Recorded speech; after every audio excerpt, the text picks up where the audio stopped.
ಶ್ರೀ ಗುರುಭ್ಯೋ ನಮಃ. ಫ್ರೆಂಡ್ಸ್, ಎಲ್ಲರಿಗೂ ನಮಸ್ಕಾರ. ಪರಮ ಪವಿತ್ರವಾದ ಈ ದೈವಿಕ ಕ್ಷಣದಲ್ಲಿ ನಿಮಗೆಲ್ಲರಿಗೂ ಹೃದಯಪೂರ್ವಕ ಸ್ವಾಗತ. ಆದಿತ್ಯ, ಸೋಮ, ಮಂಗಳ, ಬುಧ, ಗುರು, ಶುಕ್ರ, ಶನಿ, ರಾಹು, ಕೇತುಗಳಿಗೆ ವಂದನೆಯನ್ನು ಸಲ್ಲಿಸ್ತಾ ನಾವು ಇವತ್ತಿನ ವಿಡಿಯೋವನ್ನು ಸ್ಟಾರ್ಟ್ ಮಾಡ್ತಾ ಇದ್ದೇವೆ. ಈ 2026 ವರ್ಷದ ಮಕರ ರಾಶಿ ವಾರ್ಷಿಕ ಫಲವನ್ನು ವಿವರವಾಗಿ ತಿಳಿದುಕೊಳ್ಳೋಣ. 2025 ವರ್ಷ ಹಲವರಿಗೆ ಕಲಿಕೆಯ ವರ್ಷವಾಗಿತ್ತು, ಕೆಲವರಿಗೆ ನೋವಿನ ವರ್ಷವಾಗಿತ್ತು, ಮತ್ತು ಕೆಲವರಿಗೆ ಸಾಧಾರಣವಾಗಿ ಕಳೆಯಿತು. ಆದರೆ 2026ರಲ್ಲಿ ನಮ್ಮ ಜೀವನದಲ್ಲಿ ಒಮ್ಮೆಯಾದರೂ ಸುಖ, ಸಮೃದ್ಧಿ, ನೆಮ್ಮದಿ ಬರಬೇಕೆಂಬ ಆಸೆ ಪ್ರತಿಯೊಬ್ಬರಲ್ಲೂ ಇರುತ್ತೆ. ಆ ಕಾರಣಕ್ಕಾಗಿಯೇ 2026 ಜನವರಿಯಿಂದ ಡಿಸೆಂಬರ್ವರೆಗೆ ನಡೆಯುವ ಗ್ರಹಗತಿಗಳ ಆಧಾರದಲ್ಲಿ ಮಕರ ರಾಶಿಯಲ್ಲಿ ಜನಿಸಿದವರಿಗೆ ಯಾವ ರೀತಿಯ ಯೋಗ ಅವಯೋಗಗಳು ಇರುತ್ತೆ ಎಂಬುದನ್ನು ಸಂಪೂರ್ಣವಾಗಿ ತಿಳಿದುಕೊಳ್ಳೋಣ. ಮಕರ ರಾಶಿಯವರೇ, ಈ ವರ್ಷದಲ್ಲಿ ಪ್ರಮುಖ ಪಾತ್ರ ವಹಿಸುವ ಗ್ರಹಗಳು ಗುರು ಮತ್ತು ಶನಿ. ವರ್ಷದ ಮೊದಲ 2 ತಿಂಗಳಲ್ಲಿ ಗುರು ವಕ್ರಗತಿಯಲ್ಲಿದ್ದು ಮಿಥುನ ರಾಶಿಯಲ್ಲಿ ಸಂಚರಿಸುವುದರಿಂದ ಕೆಲವು ಅಡಚಣೆಗಳು ಕಾಣಿಸಿಕೊಳ್ಳುತ್ತೆ. ವಿಶೇಷವಾಗಿ ಉನ್ನತ ಶಿಕ್ಷಣ, ವಿದೇಶ ಪ್ರಯಾಣ, ಸಾಲ ಸಂಬಂಧಿತ ವಿಷಯಗಳಲ್ಲಿ ಸ್ವಲ್ಪ ತೊಂದರೆ ಅನುಭವಿಸಬಹುದು. ಆದರೂ ನೀವು ಪ್ರಯತ್ನವನ್ನು ಕೈಬಿಡಬೇಡಿ. ಈ ಸಮಯದಲ್ಲಿ ಮಾಡಿದ ಶ್ರಮ ಮುಂದಿನ ದಿನಗಳಲ್ಲಿ ಫಲವನ್ನು ಕೊಡುತ್ತೆ.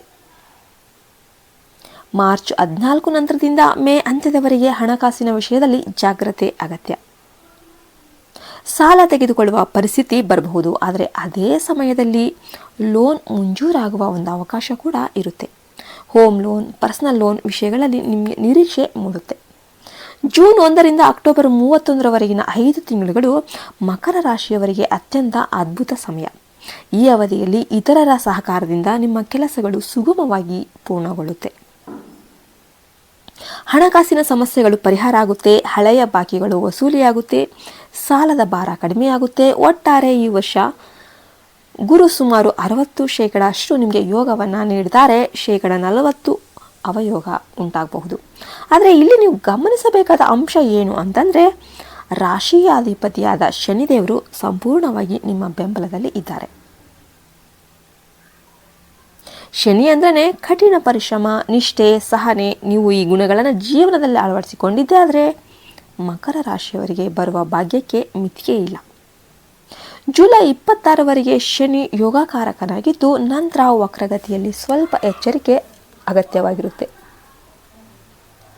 ವಿದ್ಯಾರ್ಥಿಗಳಿಗೆ ಈ ವರ್ಷ ಮೊದಲ ಕೆಲವು ತಿಂಗಳುಗಳು ಕಷ್ಟಕರ ಅನಿಸಿದ್ರೂ ಕೂಡ ಶ್ರಮ ಪಟ್ಟರೆ ಜೂನ್ ನಂತರ ಉತ್ತಮ ಫಲಿತಾಂಶ ಅನ್ನೋದು ನಿಮಗೆ ಸಿಗುತ್ತೆ. ಜೂನ್ರಿಂದ ಅಕ್ಟೋಬರ್ವರೆಗೆ ವಿದೇಶ ಶಿಕ್ಷಣ ಹಾಗೂ ಉನ್ನತ ಶಿಕ್ಷಣಕ್ಕೆ ಅತ್ಯಂತ ಅನುಕೂಲಕರ ಸಮಯ ಇದಾಗಿರುತ್ತೆ. ಉದ್ಯೋಗ ವಿಷಯದಲ್ಲಿ ಮಾತನಾಡೋದಾದರೆ ಮಾರ್ಚ್ 14ರಿಂದ ಏಪ್ರಿಲ್ 13ರವರೆಗೆ, ಜೂನ್ 15ರಿಂದ ಜುಲೈ 15ರವರೆಗೆ, ಸೆಪ್ಟೆಂಬರ್ 17ರಿಂದ ನವೆಂಬರ್ 15ರವರೆಗೆ ಹೊಸ ಉದ್ಯೋಗ, ಪ್ರಮೋಷನ್ ಅಥವಾ ಉದ್ಯೋಗ ಬದಲಾವಣೆಗೆ ಸೂಕ್ತ ಸಮಯ. ಇನ್ನು ಉಳಿದ ಅವಧಿಯಲ್ಲಿ ಪ್ರಯತ್ನಗಳು ವಿಫಲವಾಗುವ ಸಾಧ್ಯತೆ ಇದೆ. ವಿವಾಹ ವಿಚಾರದಲ್ಲಿ ಮೊದಲ 2 ತಿಂಗಳುಗಳು ಮತ್ತು ಜೂನ್ 1ರಿಂದ ಅಕ್ಟೋಬರ್ 31ರವರೆಗಿನ ಅತ್ಯಂತ ಅನುಕೂಲಕರವಾದ ಸಮಯ. ವಿವಾಹ ನಿಶ್ಚಯ ಖಂಡಿತ ಆಗುತ್ತೆ. ದಾಂಪತ್ಯ ಜೀವನದಲ್ಲಿ ಮೊದಲ ಅರ್ಧದಲ್ಲಿ ಸ್ವಲ್ಪ ಅಸಮಾಧಾನ ಇದ್ರೂ ಕೂಡ ಜೂನ್ ನಂತರ ಎಲ್ಲವೂ ಸರಿ ಹೋಗುತ್ತೆ. ದೂರವಾದವರು ಮತ್ತೆ ಸೇರಿಕೊಳ್ಳುವ ಸಾಧ್ಯತೆಯೂ ಇದೆ. ಆರೋಗ್ಯದ ದೃಷ್ಟಿಯಿಂದ ಮಾರ್ಚ್ ಮಧ್ಯದಿಂದ ಮೇವರೆಗೆ ಎಚ್ಚರಿಕೆ ಅಗತ್ಯ. ಆಹಾರ ನಿಯಂತ್ರಣ ಬಹಳ ಮುಖ್ಯ. ವರ್ಷಾಂತದಲ್ಲಿ ನವೆಂಬರ್ ಡಿಸೆಂಬರ್ ತಿಂಗಳಲ್ಲಿ ನಿಮಗೆ ಆರೋಗ್ಯ ಸಮಸ್ಯೆಗಳು ಕಾಣಿಸಿಕೊಳ್ಳಬಹುದು. ವಿಶೇಷವಾಗಿ ಹೊಟ್ಟೆ, ಕಾಲು, ಮೊಣಕಾಲು ಸಂಬಂಧಿತ ಸಮಸ್ಯೆಗಳು ಹೆಚ್ಚಾಗಬಹುದು. ಇನ್ನು ಸಂತಾನ ಭಾಗ್ಯ ಮಕರ ರಾಶಿಯವರಿಗೆ ಉತ್ತಮವಾಗಿದೆ. ಜೂನ್ರಿಂದ ಅಕ್ಟೋಬರ್ ನಡುವೆ ಸಂತಾನ ಯೋಗ ಇದೆ. ರಾಜಕೀಯ ಕ್ಷೇತ್ರದಲ್ಲಿ ಹೆಸರು ಬರುತ್ತೆ, ಆದರೆ ಸ್ಥಾನಮಾನ ಸಿಗಲು ಹೆಚ್ಚು ಶ್ರಮ ಅಗತ್ಯ.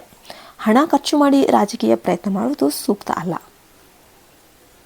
ಇನ್ನು ವ್ಯಾಪಾರಿಗಳಲ್ಲಿ ಎಣ್ಣೆ, ಆಟೋಮೊಬೈಲ್, ಕಬ್ಬಿಣ, ಪ್ಲಾಸ್ಟಿಕ್, ಚರ್ಮ ಇದಕ್ಕೆಲ್ಲ ಸಂಬಂಧಿತ ವ್ಯವಹಾರಗಳು ಜುಲೈವರೆಗೂ ಉತ್ತಮ ಲಾಭವನ್ನು ನೀಡುತ್ತೆ. ಹೋಟೆಲ್, ರೆಸ್ಟೋರೆಂಟ್, ಚಿನ್ನ, FMCG ವ್ಯಾಪಾರಿಗಳಿಗೆ ಜೂನ್ ನಂತರ ಉತ್ತಮ ಸಮಯ. ಇನ್ನು ವ್ಯಾಪಾರ ವಿಸ್ತರಣೆ ಜುಲೈ ಒಳಗೆ ಮಾಡೋದು ಒಳ್ಳೆಯದು. ಕಲಾರಂಗ, ಸಿನಿಮಾ, TV, ಸೋಷಿಯಲ್ ಮೀಡಿಯಾ ಕ್ಷೇತ್ರದವರಿಗೆ ಹೆಸರಂತೂ ಬರುತ್ತೆ, ಆದರೆ ಹಣ ತಡವಾಗಬಹುದು. ಮೋಸ ಹೋಗದಂತೆ ನೀವು ಮುಂಚಿತ ಪಾವತಿ ಇಲ್ಲದೆ ಕೆಲಸ ಮಾಡಬೇಡಿ. ರೈತರಿಗೆ ಬೆಳೆ ಚೆನ್ನಾಗಿದ್ರೂ ಕೂಡ ಸರಿಯಾದ ಬೆಲೆ ಸಿಗದ ಸಾಧ್ಯತೆ ಇದೆ. ಅನುಭವಿಗಳ ಸಲಹೆ ಪಡೆದು ಬೆಳೆ ಬೆಳೆಯೋದು ಉತ್ತಮ. ಮಕರ ರಾಶಿಯ ಮಹಿಳೆಯರಿಗೆ ಈ ವರ್ಷ ಸ್ವಲ್ಪ ಮಾನಸಿಕ ಒತ್ತಡ ಇರುತ್ತೆ. ಅತಿಯಾದ ಸೇವಾಭಾವದಿಂದ ದೂರ ಇದ್ಬಿಡಿ. ಹಣಕಾಸಿನಲ್ಲಿ ಎಚ್ಚರಿಕೆ ಅಗತ್ಯ. ಆರೋಗ್ಯದ ಕಡೆ ಹೆಚ್ಚು ಗಮನ ಕೊಡಬೇಕು. ಒಟ್ಟಾರೆ ಮಕರ ರಾಶಿಯವರಿಗೆ 2026ರಲ್ಲಿ ದೈವಾನುಗ್ರಹ ಅತ್ಯಂತ ಅಗತ್ಯ. ಗುರುವಾರ ದತ್ತಾತ್ರೇಯ ಪಾರಾಯಣ ಮಾಡೋದು, ಶನಿವಾರ ಶನಿ ಆರಾಧನೆ ಮಾಡೋದು ಬಹಳ ಲಾಭಕರವಾಗಿರುತ್ತೆ. ದೈವ ಭಕ್ತಿಯೊಂದಿಗೆ ಪರಿಶ್ರಮ ಮಾಡಿದರೆ ಈ ವರ್ಷ ಜೀವನದಲ್ಲಿ ಹೊಸ ದಿಕ್ಕು ತೋರಿಸುವ ವರ್ಷವಾಗುತ್ತೆ. ನೀವು ದೈವದ ಮೇಲೆ ಭರವಸೆ ಇಡಿ, ಆತ್ಮವಿಶ್ವಾಸ ಕಾಪಾಡಿಕೊಳ್ಳಿ, ಶ್ರಮವನ್ನು ನಿಲ್ಲಿಸಬೇಡಿ. ಮಕರ ರಾಶಿಯವರೇ 2026 ನಿಮ್ಮನ್ನು ಖಂಡಿತವಾಗಿ ಮೇಲಕ್ಕೆ ಎತ್ತುವ ವರ್ಷವಾಗುತ್ತೆ. ಫ್ರೆಂಡ್ಸ್, ಇದಾಗಿತ್ತು ಇವತ್ತಿನ ವಿಡಿಯೋ ಇಷ್ಟ ಆದರೆ ಲೈಕ್ ಮಾಡಿ, ಶೇರ್ ಮಾಡಿ, ಸಬ್ಸ್ಕ್ರೈಬ್ ಮಾಡಿ. ವಿಡಿಯೋಗೆ ಒಂದು ಲೈಕ್ ಕೊಡೋದ್ರಿಂದ ಮಕರ ರಾಶಿಯ ಎಲ್ಲರಿಗೂ ಕೂಡ ವಿಡಿಯೋ ರೀಚ್ ಆಗುತ್ತೆ. ನೀವು ಮಕರ ರಾಶಿಯಲ್ಲಿ ಯಾವ ನಕ್ಷತ್ರ ಅಂತ ಕಮೆಂಟ್ ಮಾಡೋದನ್ನು ಮರಿಬೇಡಿ ಮತ್ತು ಜೈ ಶ್ರೀರಾಮ್ ಅಂತ ಕಮೆಂಟ್ ಮಾಡೋದನ್ನು ಯಾವತ್ತೂ ಮರಿಬೇಡಿ. ಎಲ್ಲರಿಗೂ ಒಳ್ಳೆಯದಾಗಲಿ ಅಂತ ಹೇಳ್ತಾ ನಾನು ಈ ವಿಡಿಯೋವನ್ನು ಮುಗಿಸ್ತಾ ಇದ್ದೇನೆ. ಜೈ ಹಿಂದ್, ಜೈ ಭಾರತ್ ಮಾತೆ, ಹರಿ ಓಂ ತತ್ಸತ್, ಸರ್ವೇ ಜನೋ ಸುಖಿನೋ ಭವಂತು.